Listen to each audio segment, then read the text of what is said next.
The market was busy, as always. Traders shouted, haggling over prices. The air was thick with the scent of exotic goods, and the sounds of different languages filled the atmosphere. It was the heart of the galaxy, where people came to buy and sell, to bargain and trade. But today something felt different. At the far end of the market, there was a small stall that stood out from the rest. It was not busy, not crowded. The stall had an unusual sign above it, written in a language no one recognized. There was no flashy display, no colorful goods, just a worn table with a few simple objects on it. And then there was her. She sat on the edge of the table, her hands resting on her knees, her head down. Her long dark hair was tangled, and her skin was pale, almost ghostly. Her clothes were torn, dirty, and patched in places. The bruises on her arms and face were still fresh, the marks of a life she had clearly struggled through. She looked broken, like something discarded and left to rot. The crowd around her didn't notice. They didn't care. 5 credits, a voice shouted. Rafe stopped in his tracks. He was no stranger to the market, but something about the voice made him turn his head. The speaker was a trader, a heavy-set man with a smug look on his face. He pointed at the girl sitting on the table, as if she were just another item for sale. 5 credits for the broken one? He laughed. She's not even worth a whole unit, just a scrap, a throwaway. The crowd chuckled along with the trader, some shaking their heads, others pointing fingers. No one seemed bothered by the cruelty of it. They only cared about the price, the deal. Rafe watched them, his expression hardening. The girl was different. He could feel it. Despite the laughter and mockery, Rafe walked up to the stall. The girl didn't even look up. Her eyes were locked on the ground, as if she had given up on the world around her. She had been used, abused, and left to die. Just like the trader said, she was broken. Rafe didn't see it that way. 5 credits? Rafe asked, his voice calm but firm. The trader looked at him with a smirk. You can take her for 5. Not like anyone else wants her. Look at her, worthless. Broken. Rafe ignored the trader's words, focusing only on the girl. There was something in her posture, something in the way she carried herself, that told him there was more to her than what met the eye. He could see the scars on her arms, the faded bruises on her face, but he also saw the strength in her eyes. It was hidden beneath layers of pain and fear, but it was there. Without hesitating, Rafe reached into his pocket and pulled out the credits. He placed them on the table in front of the trader. The trader took the money with a grin, too busy counting it to care about the exchange. She's yours now, the trader said, pushing the girl off the table. Stumbled, but didn't fall. Rafe reached out and caught her gently by the arm, steadying her. Thank you, Rafe said quietly. The girl looked up at him, her eyes wide and cautious. It's like a wild animal, unsure of whether to trust the hand being offered. She said nothing, just stood there, frozen in place. Rafe smiled softly at her, offering what little comfort he could in that moment. Come on, he said gently. You're free now. She didn't move at first. She didn't know what freedom was anymore, or what it even felt like. She had been a prisoner for so long, a piece of property, nothing more than a tool for others. The idea of being free, of having control over her own life again, seemed impossible. But Rafe's hand was still there, steady and warm. It wasn't like the others. He wasn't laughing at her, calling her broken. He didn't see her as a worthless thing to be discarded. He saw her for what she truly was, a person, with hopes and dreams, with a past and a future. Slowly, she took a step forward, then another, and another. She was walking on her own for the first time in what felt like years. Rafe led her through. The market passed the laughing traders and the busy crowds. Didn't look back at them. He didn't care what they thought. All that mattered was that she was with him now, and he wasn't going to let anyone treat her like an object again. As they reached the edge of the market, Rafe glanced at her. Her expression was still distant, still guarded, but there was a flicker in her eyes, a flicker of hope. It was small, almost unnoticeable, but it was there. And that was enough for now. We'll get you somewhere safe, Rafe said, his voice steady. No one will hurt you again. The girl didn't respond, but she nodded just once. It was a small sign, but it meant everything. Rafe smiled, a soft and genuine smile, and together they walked away from the market, leaving the laughter and the cruelty behind them. As they left the noise of the market behind, the girl began to feel something she hadn't felt in years, a sense of peace. Maybe it was the first step toward healing, toward finding herself again, and Rafe, though he didn't know it yet, had just changed her life forever. He had seen something in her that no one else had. He had seen her true worth. Rafe guided the girl through the narrow streets, away from the crowded market. The noise of the market slowly faded as they walked, and a strange calmness settled between them. She was quiet, her steps slow, as though she wasn't used to moving freely. Rafe could see the tension in her shoulders. Guarded way, she kept her head low, as though she expected someone to stop them, but to drag her back to that awful stall. He didn't know what she had been through, but he could tell she was used to being controlled, used to people treating her like nothing more than a tool. He wanted to change that. He wanted to show her that she wasn't worthless. But the way she avoided looking at him made him wonder how deep the pain went. They reached Rafe's ship, a modest freighter that had seen better days, but was still functional. He'd never been one to care much about appearances. He cared about getting the job done, about survival. Today he had a feeling that this ship would be more than just a place to escape. It would be a sanctuary for someone who desperately needed it. As they climbed aboard, the girl hesitated at the entrance, looking at the ship as if unsure. Rafe stepped aside and motioned for her to come in. "It's not much, but it's home," he said, trying to sound reassuring. She stepped inside cautiously, as if entering a new world. Her eyes moved slowly across the small space, taking in the worn walls and the old equipment. It wasn't much, but it was hers now, if she wanted it. Rafe offered her a seat at the table near the cockpit. She sat down quietly, her body still, tense, her eyes never leaving the floor. Rafe walked over to a small storage unit and pulled out a few supplies. He didn't know what she needed, but he figured a fresh set of clothes and some food might be a good start. He set the items on the table in front of her, but she didn't reach for them. Instead, she looked at him with a mixture of confusion and caution, as if waiting for him to make the next move. "Go ahead," Rafe said softly. "You're free to take whatever you need." She stared at the clothes, then at the food, but didn't touch anything. Her hands were still clenched tightly in her lap. It was clear she wasn't used to making choices for herself, let alone having someone offer her things without expecting anything in return. "Why?" she finally asked, her voice low and unsure. Rafe turned and met her gaze. "Why? What? Why? Did you help me? No one's ever helped me before. I... ... I don't understand." Rafe sat down across from her, keeping a comfortable distance. He didn't want to push her, but he could see that she needed to talk, to ask questions. It wasn't just about the money he'd paid for her. It was about the fact that someone had finally treated her like a human being.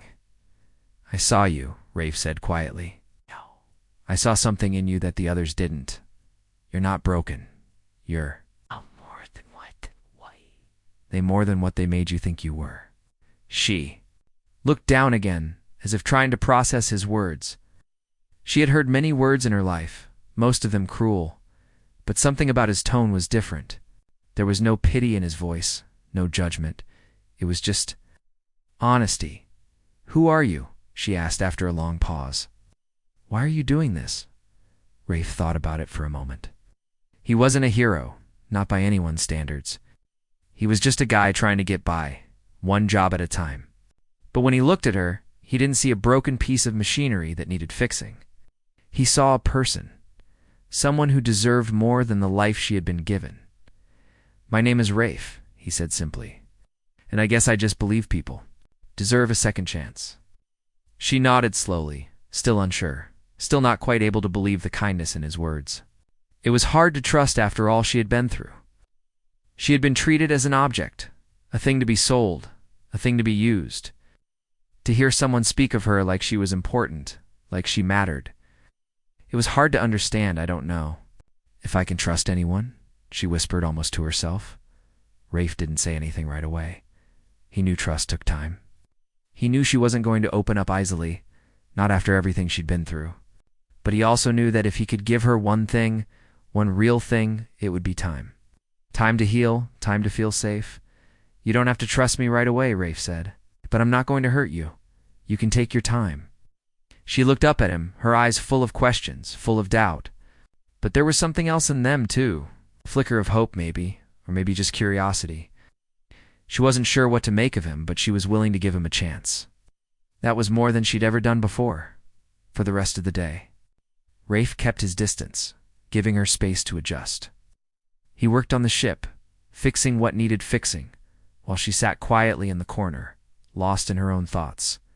Every now and then, he would glance over at her, wondering what was going through her mind as the sun set. Casting a soft glow through the ship's windows, Rafe sat down across from her again. This time, she looked up at him first, her eyes a little less guarded. "I've never had a choice before," she said quietly. I never knew I could choose for myself." Rafe smiled, a small, understanding smile. "You can now. You're free to choose whatever you want." She sat there for a long time, thinking. Then slowly, she reached for the food he had offered her earlier. It was a small gesture, but it was a start. "I'm Cerise," she said, her voice still soft, but with a strength that hadn't been there before, and ... I think I'm ready to start." Rafe nodded, feeling a sense of relief. This was only the beginning, but it was a good one, a real one. And as he watched her eat, he knew that the journey ahead would be just as important as the one behind. Days passed, and life aboard the ship slowly began to settle into a new routine.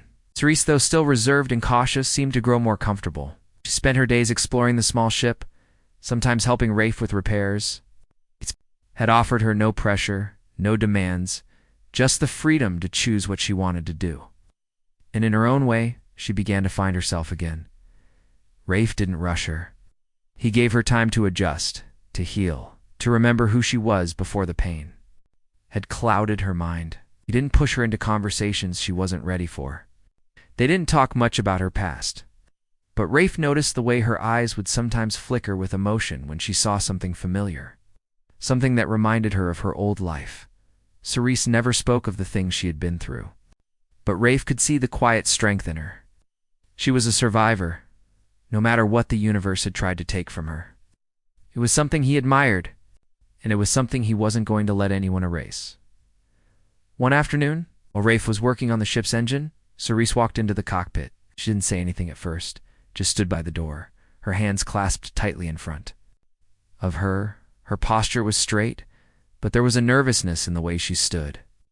She hadn't said much in the last few days, and Rafe had begun to wonder if she was still holding back, unsure of what to do next. "Rafe," she said quietly, her voice still soft but more certain. "I want to help." Rafe looked up from his work, surprised by the words. He had seen her watching him, observing the way he worked, but he hadn't expected her to ask to be involved. He wiped his hands on a cloth, setting down the tools. "What? Do you mean?" he asked gently. "I've been watching you," she said, her eyes flickering toward the control panel. "I can help you with the ship. I used to work with machines. I know how they work. I can help you fix things." Rafe raised an eyebrow. "You used to work with machines?" he asked, his curiosity piqued. Cerise nodded. Before everything. "I used to repair things for the people who owned me. Ships, technology, ... machinery. It was my job. I just ... forgot." Rafe stared at her, unsure whether to believe her at first. It was just that he hadn't realized the depth of her skills. To him, she had always seemed like someone who had been broken and lost. But now he saw something else, something hidden beneath the surface. "I think you've got more skills than you know," he said with a smile. "All right, let's see what you can do." Cerise looked uncertain, but she stepped forward, sitting beside him at the control panel. She watched carefully as Rafe pointed to a few areas of the ship that needed fixing. He showed her the basics first, explaining the system and how it worked. She listened intently, her hands lightly touching the various controls. Her eyes focused as if recalling forgotten memories. Slowly, she started to work. At first, her movements were cautious, almost unsure, but with each passing minute she grew. more confident.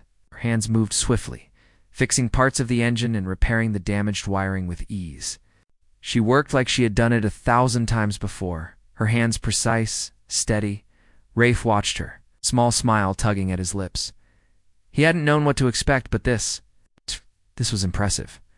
She was good, maybe even better than he was. At fixing certain parts of the ship, it was as if the knowledge was buried deep inside her, waiting for the right moment to resurface. "What happened?" he asked after a while, breaking the silence. "Why did you stop working with machines?" Paused, her hands still on the engine. She didn't answer right away, as if the question brought up painful memories. But then she exhaled and shook her head. "I was taken," she said quietly. "I wasn't allowed to choose anything. I was forced to work, to fix things for people who didn't care about me. They used me, till I was no longer useful."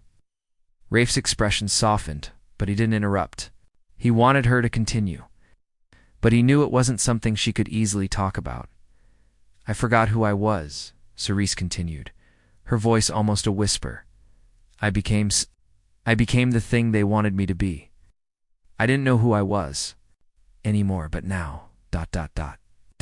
She glanced up at him, her eyes uncertain. "Now I'm trying to remember." Rafe nodded. He didn't have the right words to say, but he didn't need to say anything. They both knew that healing took time.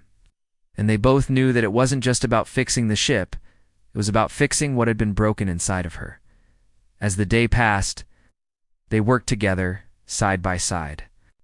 Rafe let Cerise take the lead on the repairs, watching as she carefully and skillfully brought the ship back to life. There was a quiet pride in the way she worked, a pride she hadn't felt in a long time. For the first time in what felt like forever, Cerise felt like she was more than just a tool. She was important again. By the time the sun began to set, the ship was running smoothly.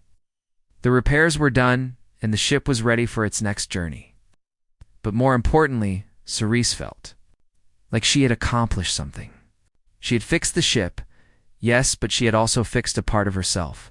She stood in the cockpit, looking out at the stars as they began to appear in the sky. The vastness of space always made her feel small, but now it didn't feel so overwhelming. She wasn't alone anymore. She wasn't broken. Rafe walked up beside her, giving her a small nod of approval. "You did good today, Cerise. Really good." She glanced at him, and for the first time, she allowed herself to smile. It was small, but it was real. "Thank you, Rafe," she said softly. "I think I'm starting to remember who I am." For the first time since she had arrived on the ship, Cerise felt like she was more than just a broken thing. She was strong, she was capable, and she had a future one she could control. The quiet life aboard Rafe's ship was beginning to feel like something new. Cerise had learned to trust Rafe, and she had slowly started to find peace. Each day she worked on the ship, fixing it, learning more about how it worked, and finding more of herself with every passing hour. She began to laugh again, something she hadn't done in years. For the first time in a long time, Cerise felt like she was in control of her life. But peace, as they both knew, was fragile. It didn't last forever. And the universe had a way of reminding them that not everyone would let them live their lives. In peace, one day, as Rafe was finishing up a small repair, he noticed something unusual. A ship, a sleek black vessel, appeared on the radar. It was approaching fast, much faster than any civilian ship would be. Rafe didn't like the look of it. It wasn't just the speed that caught his attention, it was the way it moved, like it had a purpose. It wasn't a random ship passing through. Rafe's heart skipped a beat. He recognized the ship's markings. "Cerise, get to the cockpit," he called, his voice sharp. Now, Cerise looked up from her work, her brow furrowed. In confusion, "What's wrong?" "Just move, Cerise," he said, his voice urgent. Please, Cerise didn't question him. She could hear the tension in his voice. She stood quickly, heading toward the cockpit as fast as she could. Rafe's mind raced. He knew that ship, like it was a bounty hunter vessel, used by mercenaries, who specialized in tracking down people like Cerise, people with a price on their head. She had been a prisoner once, A tool for those who didn't care about her, and Rafe had freed her. But now it seemed like the past had come back to haunt them. By the time Cerise reached the cockpit, Rafe was already working to divert the ship's course. He tried to mask their signals, but it was clear that the ship had already locked onto Them? Who are they? Cerise asked, her voice shaking. They're coming for you, Rafe replied, his voice tight with anger.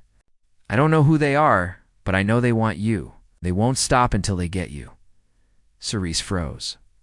Fear flooded her chest, and for the first time since she had escaped the market, the weight of her past came crashing down.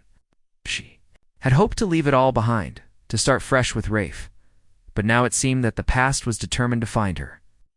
No matter where she went, Rafe looked at her, his face serious. We need to get out of here now. Can you fly this thing? Cerise looked at the control panel. She'd flown ships before, but it had been years. She had almost forgotten what it was like. She wasn't sure if she could do it, but she couldn't. Let Rafe down. I'll try, she said, her voice steady but uncertain. Rafe didn't hesitate. He moved aside, giving her space. You've got this, he said, his trust in her clear. Cerise took a deep breath and moved to the controls. She remembered the basics, the way the ship responded to each touch, the way the engines roared to life under her command. It felt like something was coming back to her, a skill long buried, a skill she had almost forgotten. The bounty hunter's ship was getting closer, its weapons powered up. Cerise knew they didn't have much time. She gripped the controls firmly. Pulling the ship into a sharp turn, the ship's engines roared, and the force pushed Cerise back into her seat. It felt like an old memory coming alive, and for a moment, she felt like the pilot she once was. But it wasn't enough. The bounty hunter ship had locked on, and it was only a matter of time before they opened fire. Suddenly, a loud noise filled the cockpit. The ship shook violently as a blast hit them. Cerise gritted her teeth, fighting to keep the ship steady. The lights flickered, and a warning flashed on the control panel. The ship's shields were failing. They needed to get out of the range of that ship fast. Rafe looked at her, his face pale but determined. We can make it, he said, his voice firm. We just need to get to the nearest asteroid belt. They won't be able to follow us there. Cerise nodded, pushing the ship forward. Her hands moved swiftly over the controls, guiding them toward the asteroid belt. The bounty hunter ship followed, relentless in its pursuit. As they neared the asteroid belt, Cerise could feel the tension in the air. It was now or never. She made a sharp turn, flying the ship through a narrow gap between two asteroids. The ship rattled, but she held on, pushing the ship to its limits. The bounty hunter ship followed closely, but it wasn't built for maneuvering in such tight spaces. They were faster, more agile. Cerise grinned, feeling the thrill of the chase. For the first time in years, but just as they were about to make it through the belt, a loud explosion rocked the ship. A blast hit the hull and sparks flew from the control panel. The ship was damaged. We've lost power, Rafe shouted. We're not going to make it. Cerise didn't have time to think. She gritted her teeth and slammed the control lever. Forward, pushing the ship into full speed. She wasn't going to let them take her back. She wasn't going to let them take her from Rafe. With a final desperate move, Cerise pulled the ship hard to the right, avoiding another blast. The bounty hunter ship, unable to match her speed, crashed into an asteroid. The explosion echoed through space, the force of it sending shockwaves through the nearby asteroids. Cerise exhaled a long breath, her heart racing. She had done it. They were free. Rafe let out a relieved laugh. I knew you could do it, he said, his voice full of admiration. Cerise turned to him, her eyes wide, still processing what had just happened. The danger had passed, but the reality of what they had just faced hit her all at once. I thought I had escaped, she whispered, more to herself than to Rafe. But they found me. Rafe reached over and placed a hand on her shoulder. They can't have you, he said softly. Not while I'm here. Cerise looked at him, feeling a warmth in her chest. He was right. They were free again. But as the stars began to settle into their peaceful dance outside the window, Cerise knew that their fight wasn't over. Past had come for her, but she wasn't going to run anymore. not as long as Rafe was by her side. After the close call with the bounty hunters, the days that followed felt like a calm before a storm. The ship was safe, hidden in a remote part of space where no one would find them. Rafe and Cerise took time to repair the damage caused by the attack, working together in silence. Each time Cerise fixed something, Rafe could see how much stronger she had become. The woman who once seemed broken was now a force to be reckoned with, capable of handling anything thrown her way. But peace was fleeting, even in the quiet stretches of deep space. Cerise knew she couldn't outrun her past forever. The memory of the bounty hunter's ship still haunted her thoughts. She had hoped that escaping them once would be enough. But she knew the truth: there would always be someone looking for her, someone who saw her as nothing more than a prize to be claimed. As Rafe worked on the ship's engine, Cerise sat by the window, watching the stars. Her fingers traced the glass, lost in thought. She had been free once for a short time, but she had always known that her freedom was fragile. There were too many people who would do anything to get her back, to use her again. Rafe came up behind her, sensing her unease. "You're thinking about them, aren't you?" Cerise didn't answer right away. She didn't have to. Rafe knew.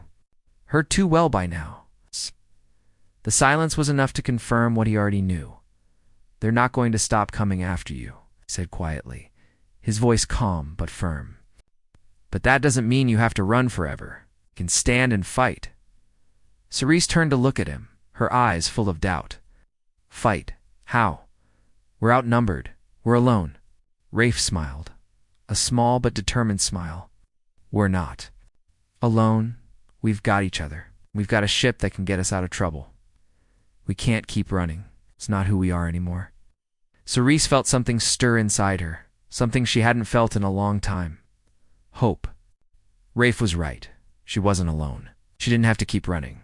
She had strength in her, a strength she had forgotten about until now. She had fought before, and she could fight again.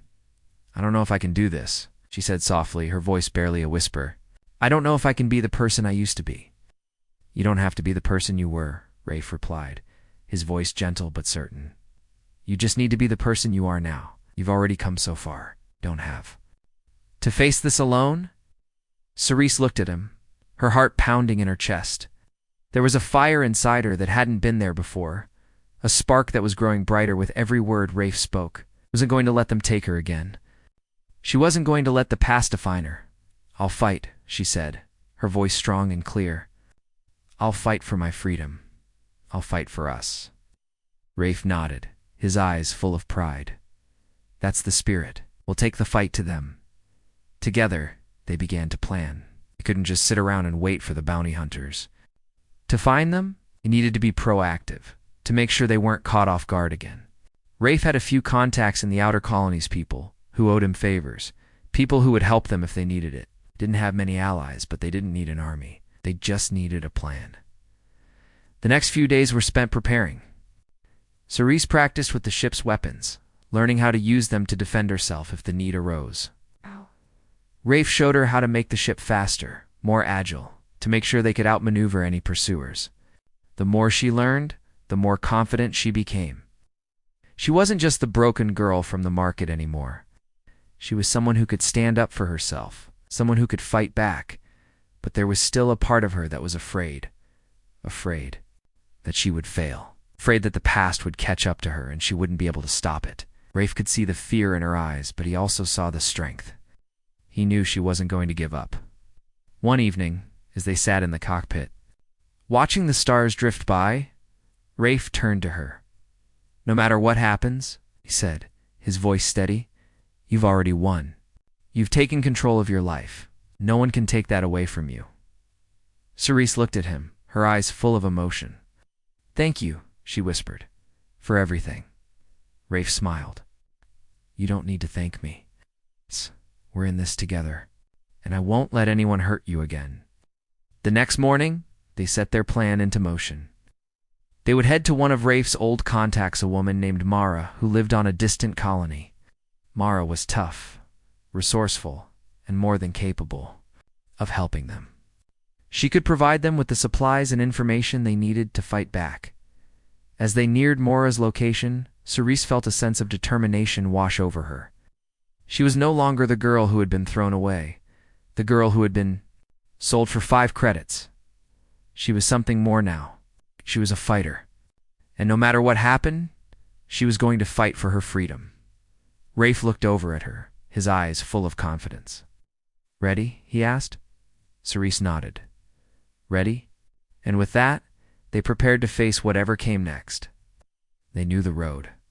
Ahead wouldn't be easy, but they were ready. Together, they would fight for the future they deserved, and nothing would stand in their way.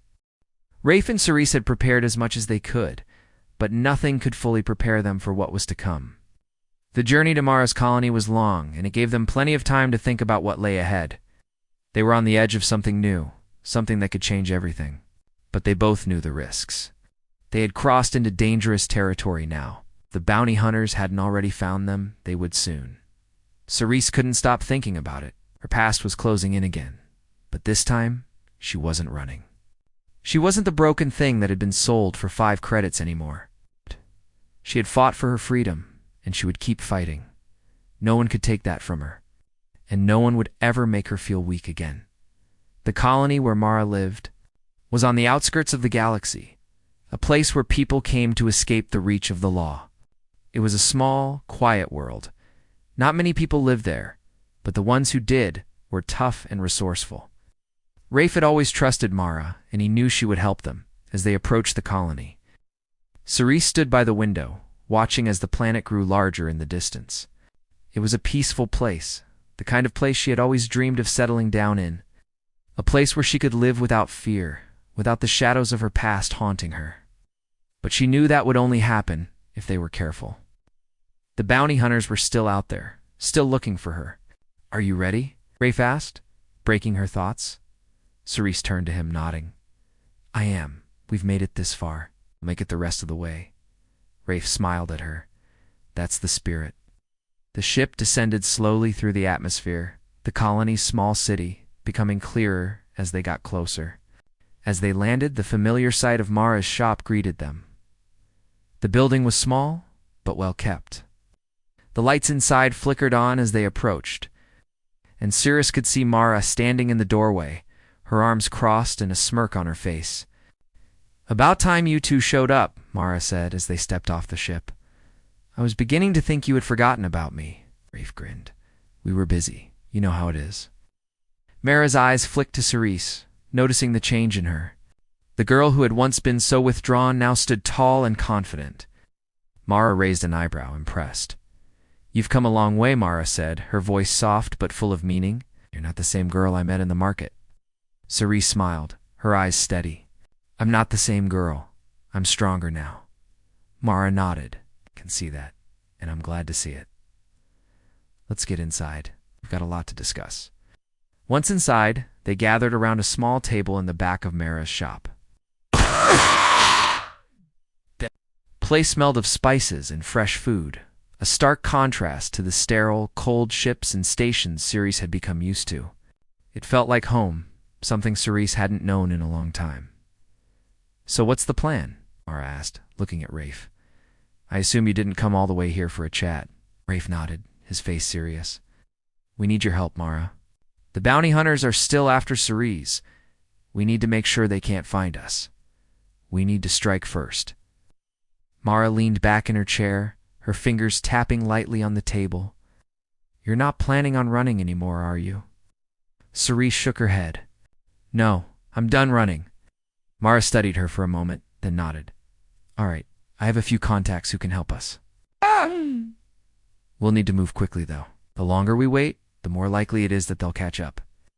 They spent the next few hours discussing their options. Mara's contacts would help them gather information about the bounty hunters' movements and give them the tools they needed to fight back. They would strike before the hunters could set a trap. It was risky, but it was the only way forward. As the evening wore on, Cerise sat quietly, listening to the plans being made. She didn't speak much, but she understood what needed to be done. This was it. There was no turning back. They were going to take control of their future, no matter the cost. Later that night, as Rafe and Mara went over the final details of the plan, Cerise stepped outside, needing a moment alone. The colony was peaceful, the quiet sound of the wind rustling through the trees a comfort to her. She walked through the small town, her steps slow but steady. For the first time in a long time, she felt like she had a future.